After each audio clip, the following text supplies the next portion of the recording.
keadaan satu dunia sedang mengalami pandemik virus COVID-19, of course counter healthcare akan naik. Jadi mereka yang faham benda ni, mereka akan membeli counter healthcare ini dan mereka akan meraih keuntungan yang luar biasa pada tahun 2020. So, apa yang kita boleh belajar di sini adalah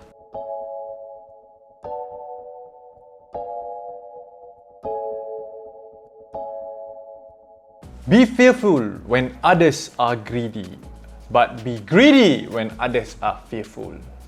Anda semua pernah dengar kata-kata hikmah daripada seorang pelabur terhebat di dunia ini, iaitu nama beliau Warren Buffett. Dan untuk video kali ini saya just nak ulas tentang kata-kata hikmah. Bagi saya benda ni sangat-sangat penting untuk kita fahami. Okay, kalau anda faham, insya-Allah anda pun tahu macam mana nak melabur duit anda dengan selamat. Tak kisahlah apa saja bentuk pelaburan yang anda nak laburkan, dia memenuhi this criteria. Okay, that is based on my own opinion. Okay, dan ini juga untuk menjawab beberapa persoalan yang ditanya daripada follower saya yang bertanyakan, ayat Warren Buffett ini, bukankah orang yang tamak ini selalu rugi? Bukankah orang yang tamak ini selalu rugi? Dan kenapa dalam kata-kata Warren Buffett ini, be greedy when others are fearful? So, first of all, kita kena tahu konteks dulu. Kenapa Warren Buffett cakap macam tu? Selalu dalam bahasa Melayunya, jadilah takut apabila orang ramai sedang tamak. Jadilah tamak apabila semua orang tengah berada dalam ketakutan. Before we dive in further, kita kena faham dulu. I think Warren Buffett dah perjelaskan. It's not like be greedy in life. Okay, kalau be greedy in life, jadilah tamak dalam hidup anda. Tidak. Tapi dia frame it, okay, supaya anda kena faham. Ada dua golongan manusia sekarang ini. Satu adalah orang yang tamak dan satu lagi orang yang berada dalam ketakutan. Dan kalau kita nak menjadi seorang pelabur yang bijak, kita kena jadi the opposite of whatever everyone is thinking at that particular moment in time. Faham tak? Contohnya, saya bagi contoh. Pada tahun 2020, pada bulan Mac, ketika mana market crash disebabkan oleh wabak pandemik COVID-19. Ketika itu, anda tengok semua market, bukan saja di Malaysia tetapi di seluruh dunia, market drop, okay, jatuh dengan mendadaknya. Dan ketika market tengah jatuh itu, apa yang berlaku dalam kalangan masyarakat kita? Kebanyakan orang sedang berada dalam ketakutan. Takut nak buat apa-apa saja. Takut dengan masa depan mereka. Tetapi, tak semua orang yang takut. Orang yang faham apa yang diperkatakan oleh Warren Buffett ini, mereka tahu apabila ramai orang di sekeliling mereka sedang berada dalam ketakutan, maksudnya ada peluang yang sangat-sangat besar ketika itu.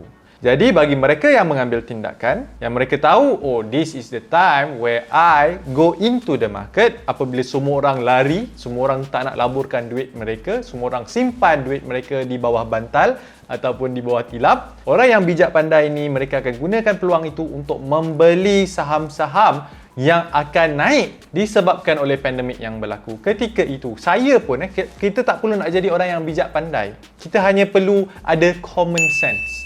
So, kita tahu for sure pada tahun 2020 bila berlakunya wabak COVID-19, apakah industri yang akan naik? Anda tahu? Mesti anda tahu kan? Confirm lah healthcare dan counter healthcare. Contohnya macam di Malaysia ini, counter glove seperti Top Glove, seperti Hartalega, seperti Comfort, seperti apa lagi? Supermax.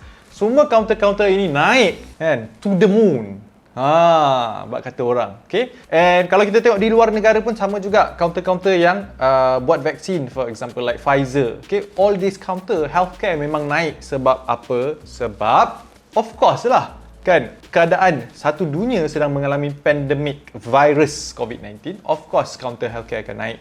Jadi mereka yang faham benda ni, mereka akan membeli counter healthcare ini dan mereka akan meraih keuntungan yang luar biasa pada tahun 2020. So, apa yang kita boleh belajar di sini adalah bila kita tengok keadaan, sesuatu keadaan tu, bila semua orang sedang ketakutan, maksudnya ada peluang untuk kita masuk dalam pelaburan apa sahajalah. Biarpun pelaburan saham, hartanah, emas, okay, cryptocurrency, whatever it is. Tetapi apa yang akan berlaku jika semua orang sedang tamak? Saya bagi contoh, di akhir tahun 2020, awal tahun 2021, ketika mana harga counter, contohnya kita ambil konteks Malaysia lah, okay? Counter healthcare, specifically counter glove, dah naik dengan mendadak. Ketika itu, orang sedang tamak. Okay? Bila orang tamak, orang mula membeli. Okay, counter-counter glove stock ini pada harga yang sangat tinggi. Dan apa yang berlaku adalah counter-counter ini jatuh dengan mendadaknya. Orang yang bijak pandai, ketika mana harga sangat tinggi, mereka dah mula menjual pegangan mereka, mereka mula realizekan profit mereka ketika itu. Tetapi orang yang FOMO ini, orang yang kurang bijak ini, mereka yang akan membeli daripada orang yang membeli pada awal tahun 2020. Nampak tak apa yang dimaksudkan oleh Warren Buffett? Maksud beliau bukannya untuk anda semua jadi tamak haloba. Tidak. Okay? Maksudnya adalah untuk kita tahu apabila keadaan sekeliling kita sedang berada dalam ketakutan, apa sekalipun lah, okay, tak kisah apa pun, kita kena alert, kita kena peka, kita kena pandai mengambil peluang. Tetapi apabila semua orang dah mula war-warkan, counter glove contohnya, ataupun time tu emas pun naik, emas ni bagus, tengok harga emas kan. Anda pun dah mula tengok dekat dalam Facebook anda, friend list anda, ejen-ejen dah mula mempromosikan investment produk mereka kepada anda. Ketika itu anda tahu orang sedang tamak sekarang ini. Anda, kalau anda bijak pandai, anda akan mula merasai ketakutan itu.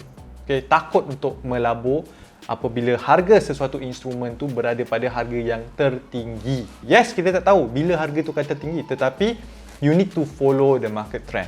Right? So that's all from me in this video. I hope that I explain to you guys apa yang dimaksudkan oleh atuk Warren Buffett kita, iaitu be fearful when others are greedy and be greedy when others are fearful.